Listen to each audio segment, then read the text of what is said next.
Anak, Ano yan, Nay? iwasan mo magtanggap ng galing sa bigay, anak ha. Iwasan mo magtanggap ng pera, anak ha. Cellphone, kasi marami na nabibiktima dyan, anak. Ah, sige, Nay.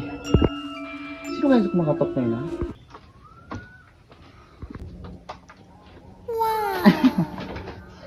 Hala, anak, yung ninang Veronica mo dumating na. Parating mo lang ba, Mare?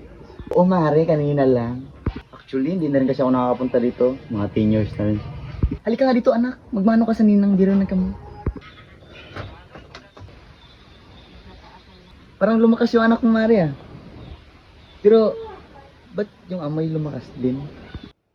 Saglitan din ako dito, Mare. Magbigay lang ako ng konting tulong sa inanak ko. Oo, Mare. Kailangan namin yan ng anak ko. Hindi ka ito papatagalin.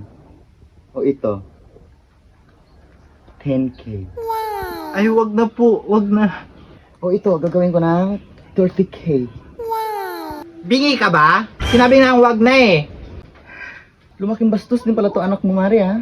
Mare, kayo na bahala sa gastos, eh.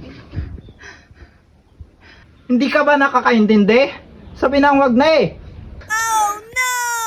Wag na nga. Pulutin mo yung mga pira mo. Lumabas ka na. Get out!